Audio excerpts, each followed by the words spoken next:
Hello, I am Jennifer Lynn Purcell, aka Ever-Tuning Butterfly, bringing to you Living with an Invisible Learning Challenge, where we will discuss the challenges and triumphs of those with NLD. I don't know if you're a new listener or not, but I would like to share with you where I get most of my articles for this podcast. I've recently learned about a nonprofit that I would really like to help. It's the NVLD Project. In addition to doing research on NVLD and working to get it back on the Diagnostic and Statistical Manual of Mental Disorders, that is the DSM, they provide support groups for those with NVLD.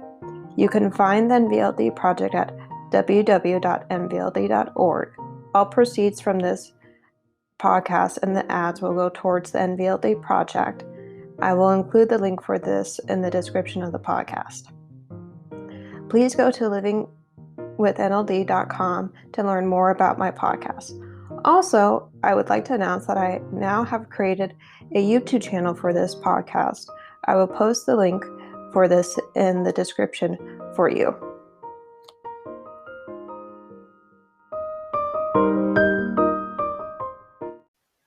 Also, I would like to announce that we are going to have the 6th small Zoom group, I should say, meeting on May 15th at 10 a.m. Pacific time zone. And if you want to come to this, please go to Facebook, not livingwithnld.com, but go to Facebook with Living with NLD page, and you should see underneath groups a small Zoom group for it, and you can ask to join that group, and you will be able to come to it. Or you can message me on Facebook. My name is Jennifer Purcell, and my middle name is Lynn, so you'll have to look for that as well. Or you can email me at livingwithnld@gmail.com about it, and I do respond to those emails quite frequently, so that will work too. And the meeting lasts about an hour and a half, so it goes until 11:30 Pacific time zone again. So if you have any issues converting it to your time zone, if you're in a different time zone, just let me know. I can help you figure that out. All right. Thank you. Bye.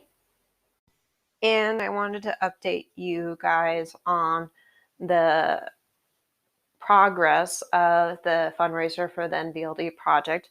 It ended last week on April 30th, and the amount it ended at was $1,166. Wow, that's a lot of money.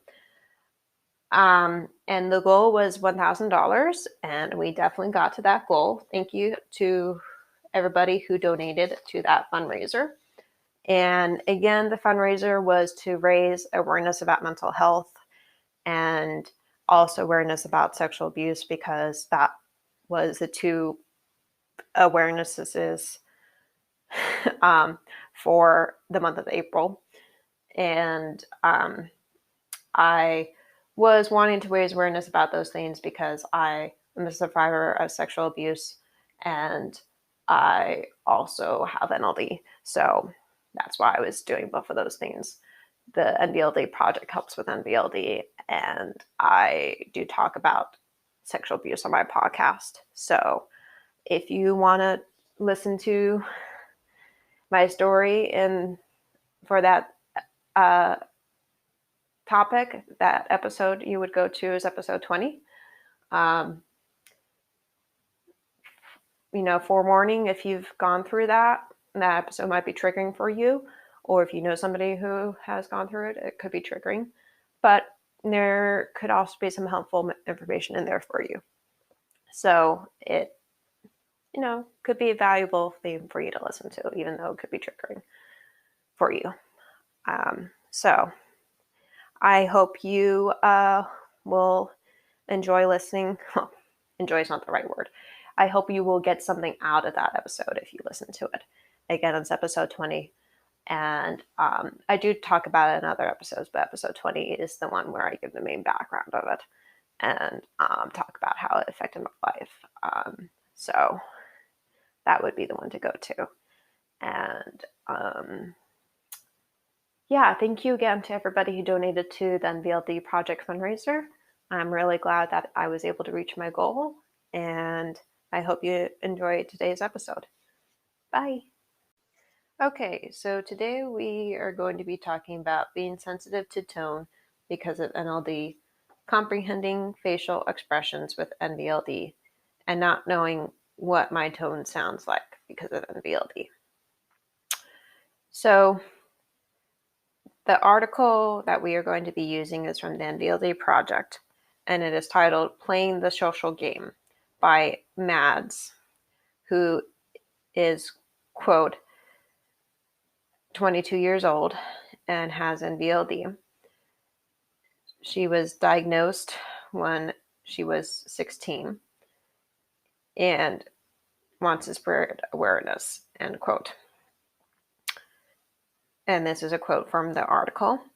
Social situations have always been hard for me. Body language was like an AP foreign language while still learning spoken words. Sarcasm was taken too literally. Tone and inflection went unnoticed. I didn't understand the side glances, the laughing, the joking. I didn't realize that I was the punchline, end quote. I can relate to Mads since I was diagnosed with NVLD. I felt relieved, but also pressured because I wanted to make life easier for me, and I knew that wasn't going to be easy at all. Relieved because now I knew why I had so many challenges in my life. Social situations are difficult for me too because I have to know what to talk about that fits with the conversation, read the body language of the person or people I'm talking to, and be able to comprehend it correctly. Another article from Psychology Today titled Facial Expressions, Anxiety, NLDers, and Others by Pia Savage. NLDers are people with NLD. Pia is a quote, is a writer, journalist, and former social worker diagnosed with NLD. And this is a quote from the article. NLDers can have strange facial expressions and be very anxious, end quote. And another quote from the article. We can't expect others to do all the work despite our missing signals, not giving off normal facial expressions, being very anxious and or depressed. We can work on learning signals, training our faces to look interested in others and happy. Working on not being anxious isn't a, in quotes, can, but a must, end quote. So I can also relate to Pia since I'm usually anxious when I'm in a social situation because I'm trying to get all their body language comprehension correct, or at least somewhat accurate so that I don't make a fool of myself. I do something for my mom where I look at quotes that she's written and try to pick a picture with a person's facial expression that goes with a quote. This is not easy for me because of NLD. It used to take several hours or even days to get one picture right for one quote. And usually she has me do about 10 or 15 at a time. Now it takes about an hour to each photo right, to get each photo right. And I've been doing this for probably, I would say, 3 or 5 months now. Yeah, that sounds about right. She has given me feedback on the photos that I have chosen, which has been very helpful because sometimes the expression is too flirty for the woman ones that I do. Or it's just not the right facial expression for the quote. Like it may be too angry or too sad. Um, it's also difficult because you're just relying on the visual. You don't have any tone or verbal cues to help you choose. You're taking away the strengths that one with NLD has. Usually it's hard for us to pick up on tone because of the inflection and having to notice the difference and emphasis in the person's voice. But if it's exaggerated, then it's easier to pick up on it than when it's not. I know one thing that helped me notice tones, emphasis, and emotions was doing a practice my therapist had me do, which was listen to little snippets from Disney movies like Alice in Wonderland or Cinderella. I did Cinderella because there's a lot of emotion and tone expression in those scenes in the movie, so it's easier for me to recognize. I also did this to help me know when to emphasize my voice for my podcast episodes. It did help because then I noticed when the characters in the movie were doing it. It also made me laugh and it was fun to do. So I just listened from scenes on YouTube and I picked the ones I wanted to listen to. Another thing that is hard about the thing that I do for my mom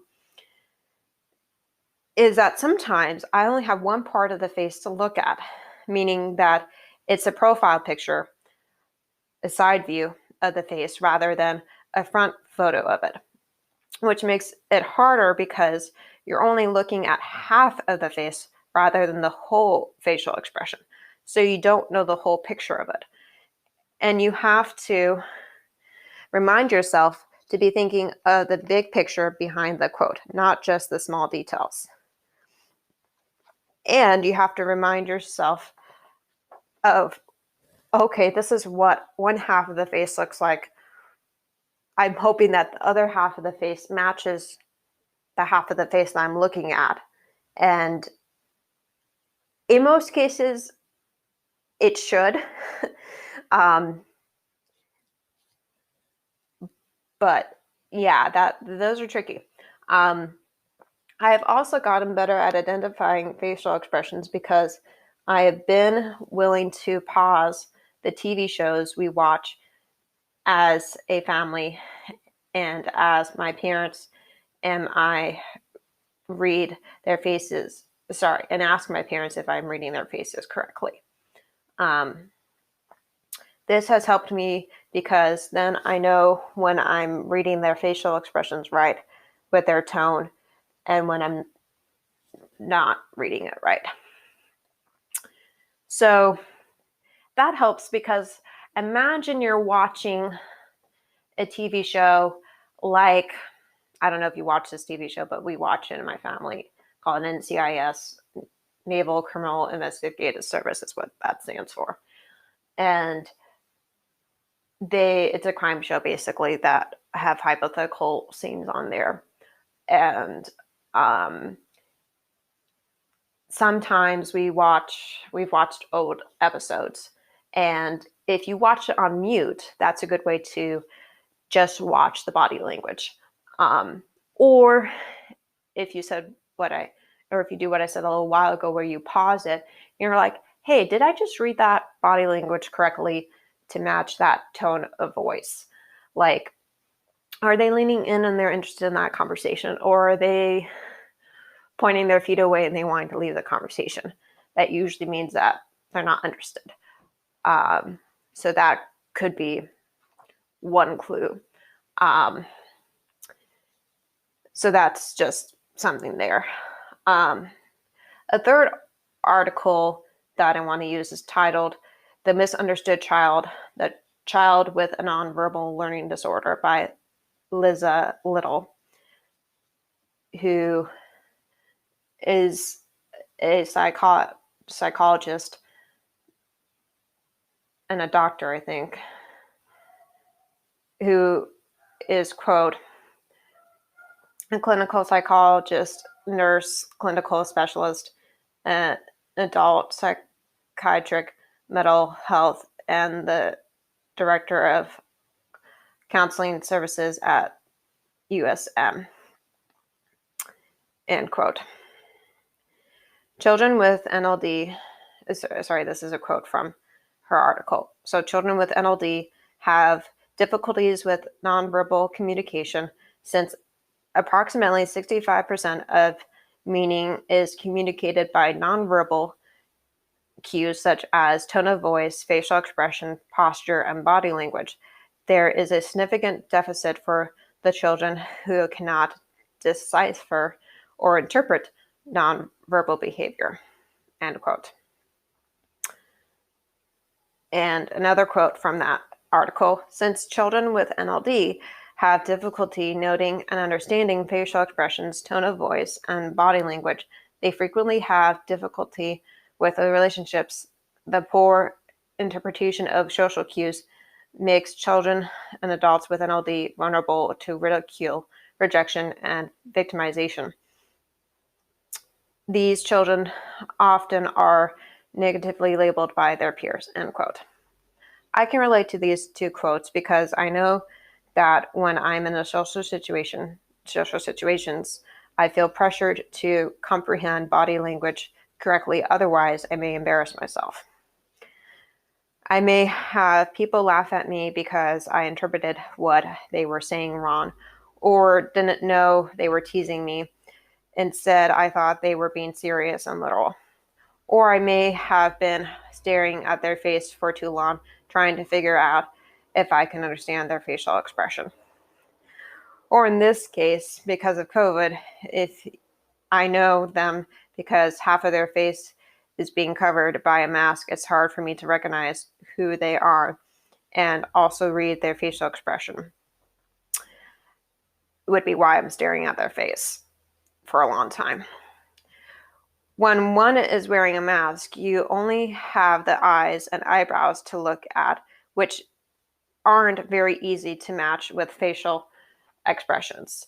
If you don't know what to look for, you have to teach yourself what one's eyes look like when they're angry, about to cry, are happy, smiling, or frustrated, scared, needing help, concerned, or whatever expression it may be. You can try to look at other parts of the body, like their shoulders, arms, or hands, to see if that can help you recognize their facial emotions that might be covered up by the mask. But this doesn't always help since it may not match with their facial expression exactly. The tone of voice is tricky for one with NLD to discern because you need to pay attention to the emphasis in one's voice. Is it high? Is it low? Or is it varied? I have difficulty noticing when my tone is affected by me being in pain or discomfort from my chronic migraines. So I usually state to my family or friends when I have one so they know why I might have an edge, sound snappy or short with my voice.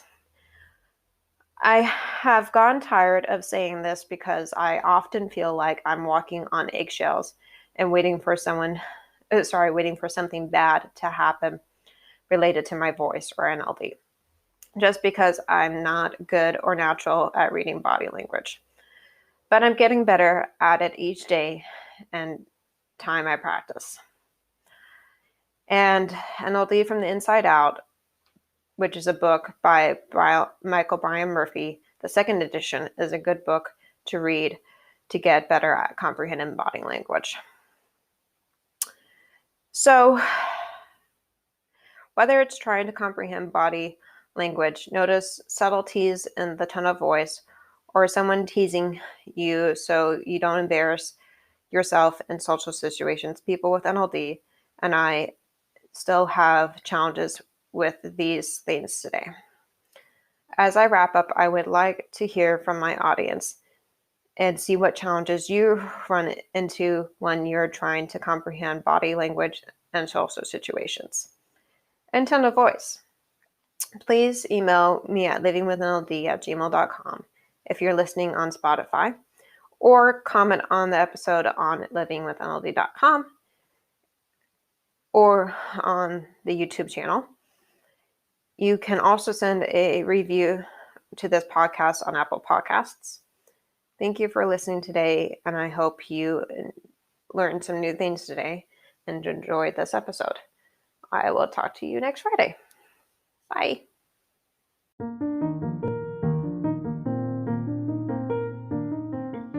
As I wrap up, there are some things I would like to share with you. I do have a website for this podcast. It is called livingwithnld.com. I also have a Facebook and Instagram page for this podcast. It is called Living with NLD. I will include the links for those in the description. In conclusion, I would like to hear from my audience. If you know individuals with NLD that I could interview for this podcast, please email me at livingwithnld@gmail.com. What are you interested in learning about NLD? I know I'm not an expert, but I do know I have the living experience of having it. I would like you to practice journaling about your gifts and differences. Also, see if there is a way that you can make that difference become easier for you to do than it originally was. Thank you for listening today, and please go to my YouTube channel and subscribe to it. Thank you. Bye.